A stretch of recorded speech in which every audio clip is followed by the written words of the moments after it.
Hello and welcome. I want to say good morning, good afternoon, good evening, and good night to you, depending on your time zone. I am Pastor Maxwell Nnawuihe.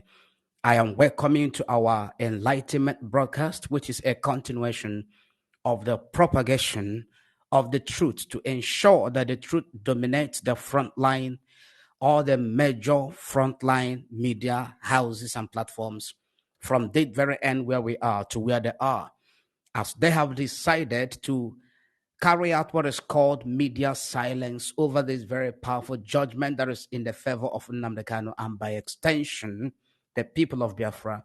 We have taken it upon ourselves as the harbingers of the truth and the promoters of justice and fairness and truth, according to the book of John chapter 8 verse 32.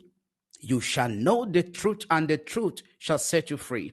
On that very background, we decide to take it upon ourselves to every day, as long as the Lord gives us the grace, as long as we have the opportunity, as long as we are predisposed to do so, we will not hesitate to bring the very truth to the public domain, to enlighten those who don't understand that there is an uncontested victory that Nnamdi Kanu won at the United Nations. That is the essence of this very broadcast today. And I'm bringing to the screen this very powerful, all-encompassing judgment. It is a working document. This is not just a piece of a hurriedly concocted judgment. No, this is very, very detailed. As I always reiterate, as I always emphasize and re-emphasize, I will keep doing so that you may understand that this is not just one of the propaganda, or I am a favorite, a follower, or a very dedicated follower of Nnamdi Kanu. No, we follow the truth wherever it is. The Bible says, I am the way, the truth, and the life. God represents, or God is the truth, and the truth represents God. God is fairness and equity. God is just. God is not unjust. Behold the very category 3. It is a continuation of our broadcast, and we will be looking into different paragraphs under this category 3. Yesterday we stopped at the Vienna Convention that talks about the relation of the consular representation or assistance to a prisoner of a national in a foreign country. The assistance that is supposed to be given to any national that is imprisoned in a foreign land.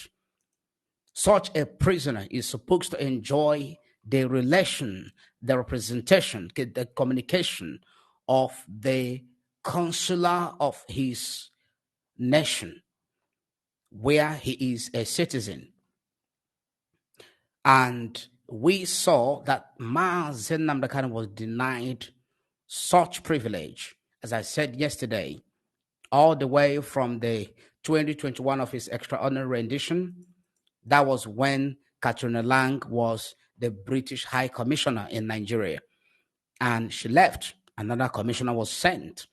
It was sometime last year or so that there was a kind of consular representation that has no good result. No good result came out of it. And after then, we have not heard of any other assistance being given to Mazi Nnamdi Kanu. And we will continue from the paragraph 60, because that was where we stopped. We stopped at the paragraph 59 yesterday, or I'm going to take it again. And then from there, we continue. The working group considers legal representation as a core facet of the right to a fair trial and an essential guarantee against arbitrary detention.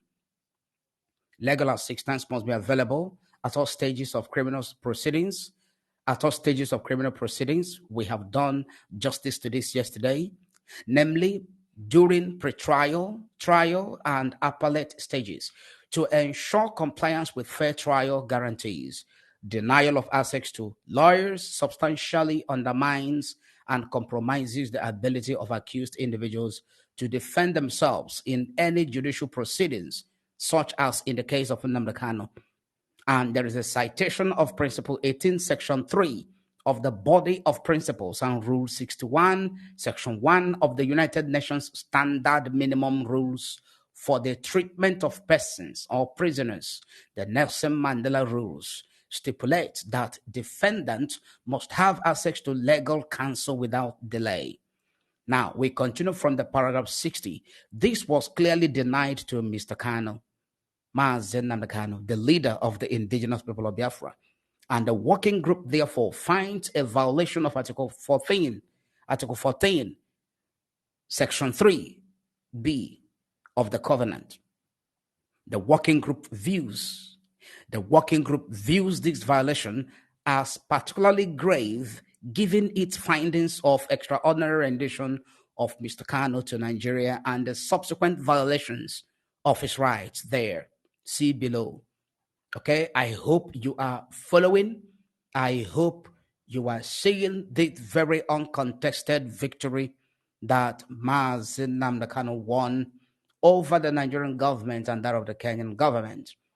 This judgment is almost 3 years old. You have to understand it. This judgment has not been complied with, has not been enforced.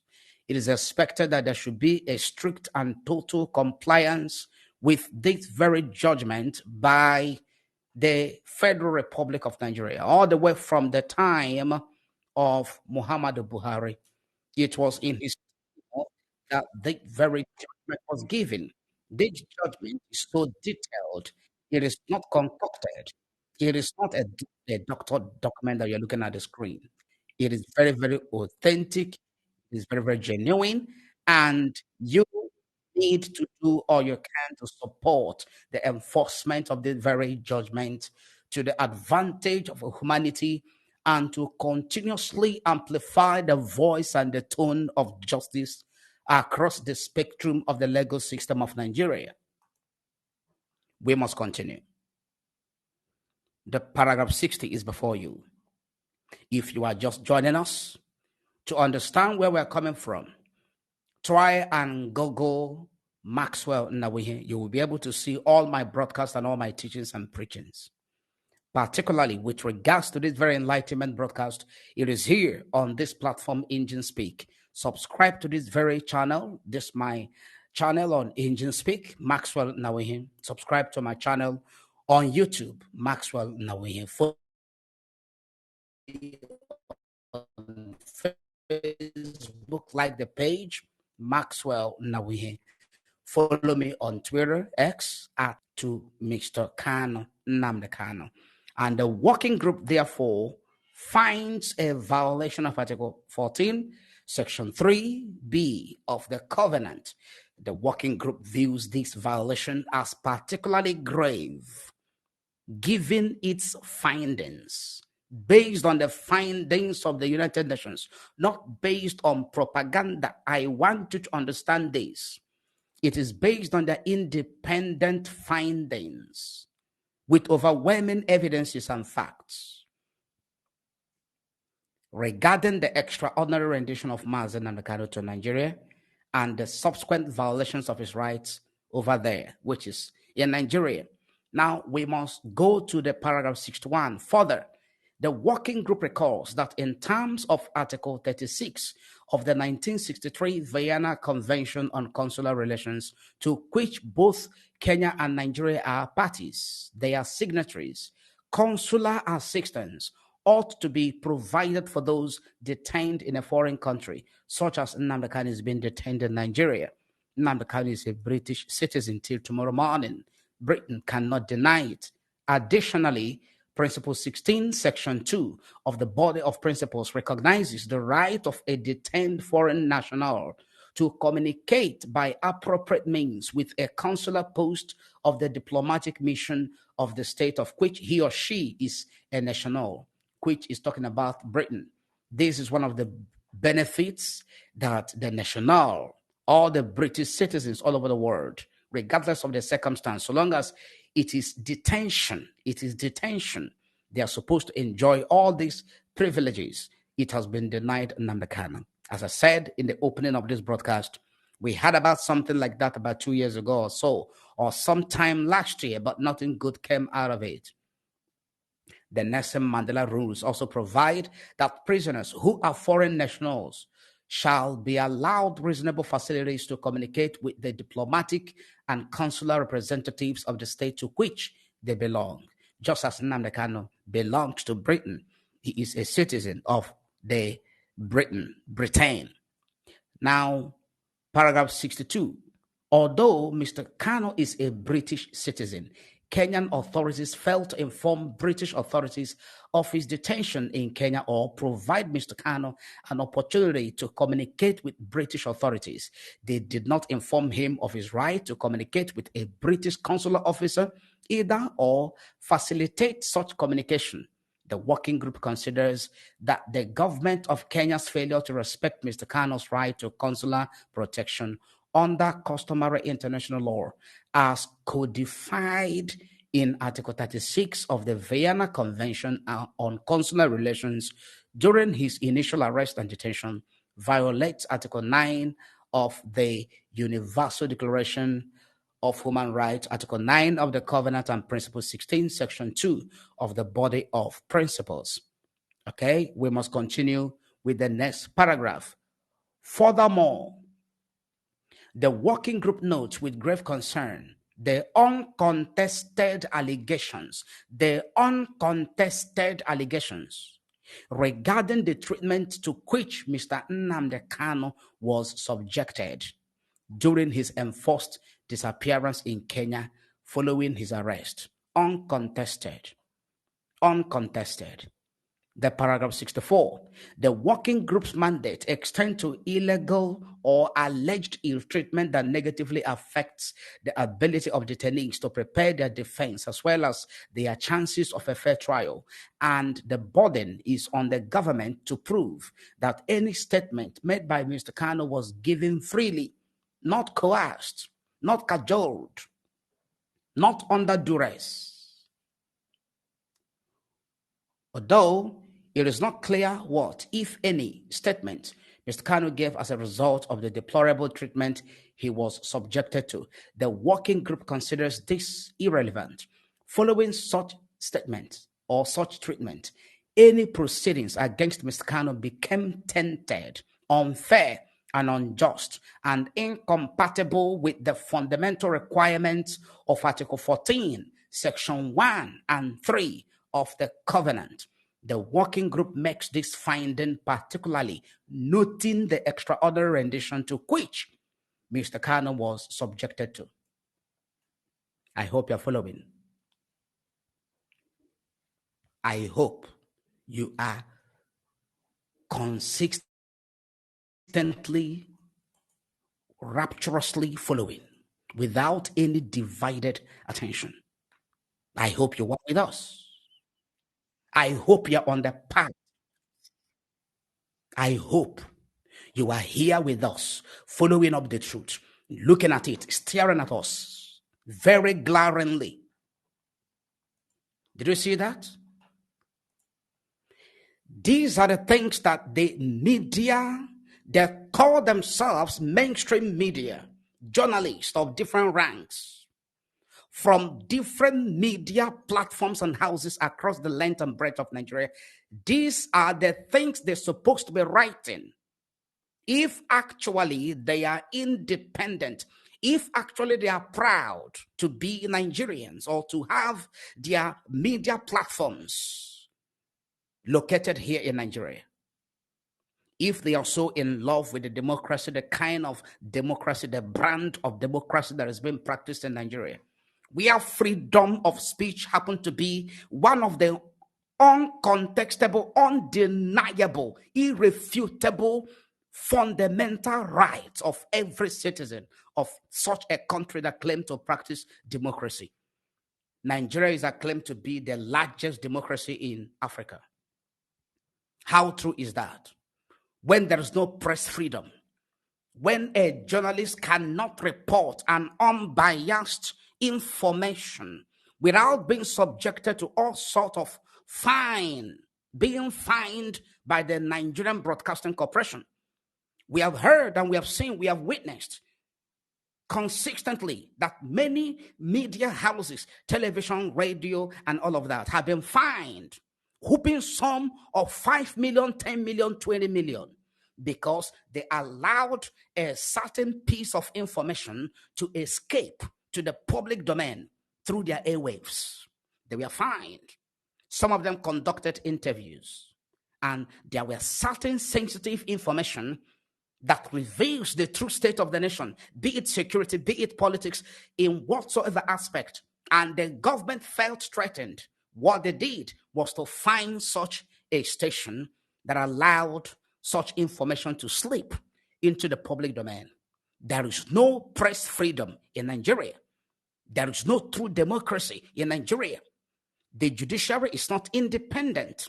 The press is there to bring about news, information to the people, enlightenment to the people. When it has to do with topical issues of so much interest, be it national interest, dealing with private individuals or corporate organizations, the press is expected to speak freely within the confines of the law. What are we practicing in Nigeria? Democracy, so they said. But where is the essence of democracy when a journalist cannot freely report the news as it is? So long as it is to bring about justice, so long as it is to strike a balance, to bridge the gap between those in the positions of authority and those that gave them the mandate. This is the truth of the matter.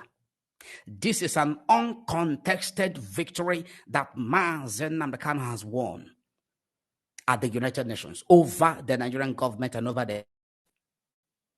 You heard what we read, that the judgment stated very clearly that based on the findings of the working group,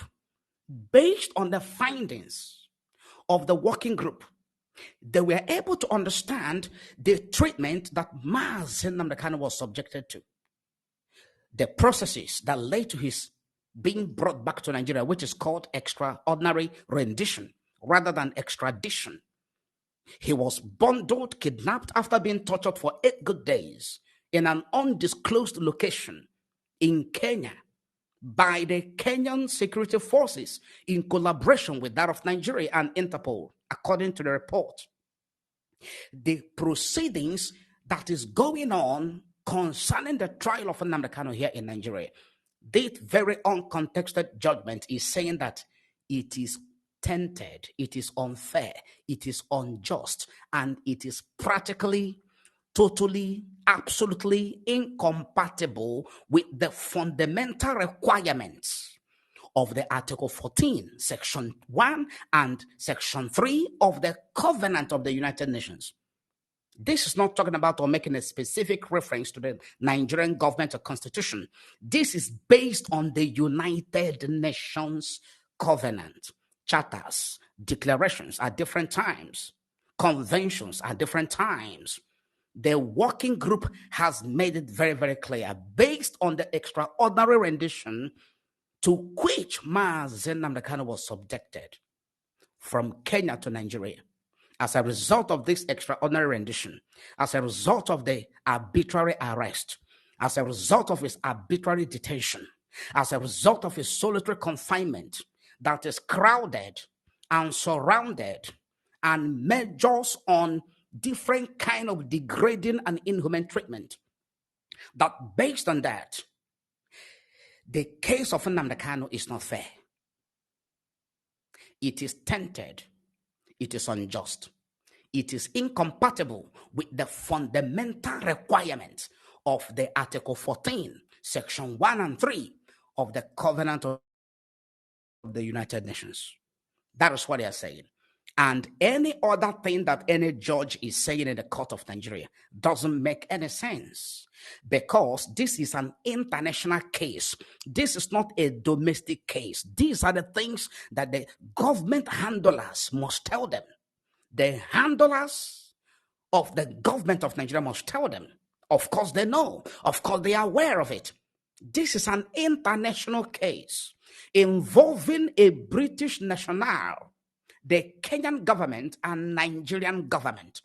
It is an international case because this has to do with a representation and the future of the indigenous people, whom the United Nations Charter Covenant at different times, both in 2003, has spoken in their favor.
The weight of this very judgment, and so they gave the ruling of discharged and acquitted in the favor of Nnamdi Kanu in the light of this very particular uncontested judgment.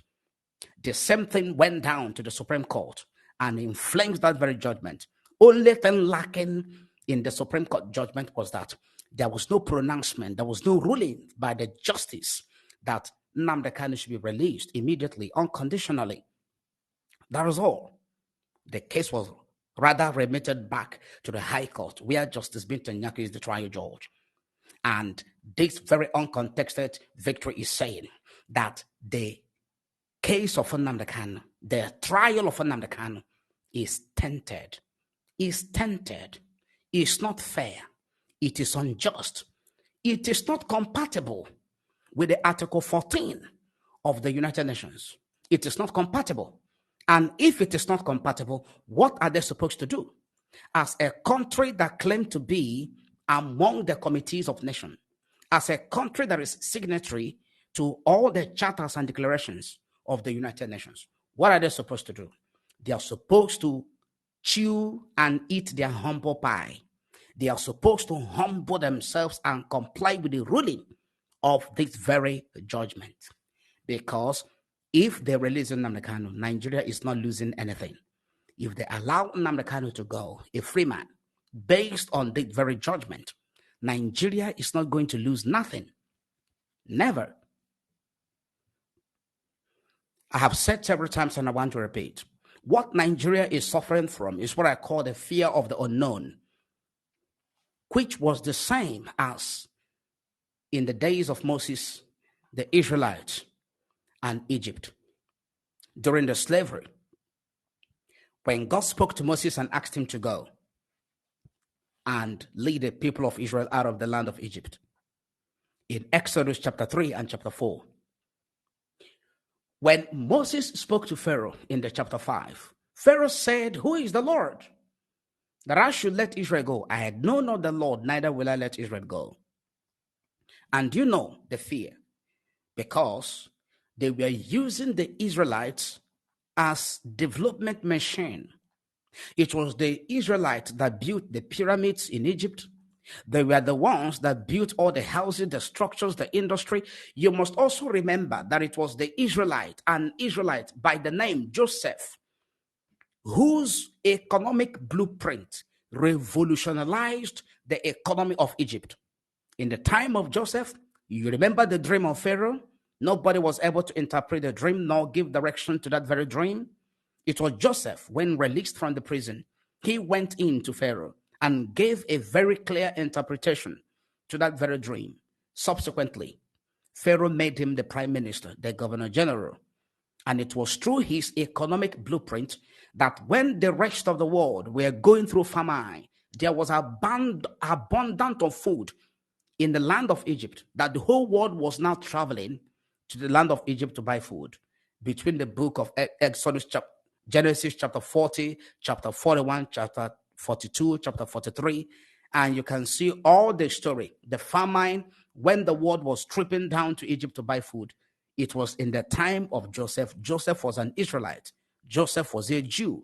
Joseph was a Hebrew. And this put Egypt ahead of the entire nations of the world in terms of food production, in terms of food self-sufficiency. They had enough in their storage for themselves as a country, Egypt, and to give to the whole world. It became the food headquarters of the world. Egypt became the food hub, headquarters of the world. Who made it possible? An Israelite. And so, Pharaoh was so apprehensive and so anxious that if this kind of people leave Egypt, what will become of us? They were so threatened. This Pharaoh was a retrogressive thinker. He was not a visionary leader. This Pharaoh had no foresight to look into the future, that with or without the Israelites, that Egypt can still thrive. And so, he decided to hold so tightly and so stiffly to the grips and gripe of the Israelites without letting them go, thinking that if Israel goes, Egypt is going to collapse. But today we still have Egypt, don't we? Today there is still Egypt in existence. Today, Egypt remains among the Committee of Nations, a very strong and powerful developed country and civilization, still thriving at its own pace. Egypt, today, Egypt is still having bilateral relations with Israel.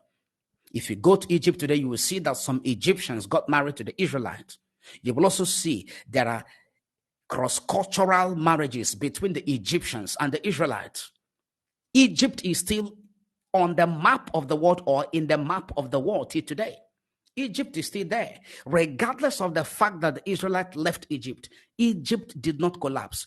Egypt did not end. Regardless of the fact that the Pharaoh and his warriors, they were all drowned in the middle of the Red Sea in Exodus chapter 14. After the Israelites left Egypt, they pursued after them. You know the story. Still, Egypt is still a nation till today. The Bible said that Pharaoh pursued after the children of Israel with the best of his chariots and his horses and his horsemen. They all drowned. None of them returned to Egypt after that very incident. They all drowned. They all died. Still today, Egypt still has its own military. Very, very formidable. It was the Egyptian pilots that bombarded the land of Biafra during the civil war between Nigeria and Biafra between 1966 or 1967, 1970. 1966 was the pogrom in Jos, which actually made Ojukwu to call the Igbos to return back to the old eastern region. Then following the declaration of Biafra in 1967, and incidentally, it was in 1967 that Nnamdi Kanu was born.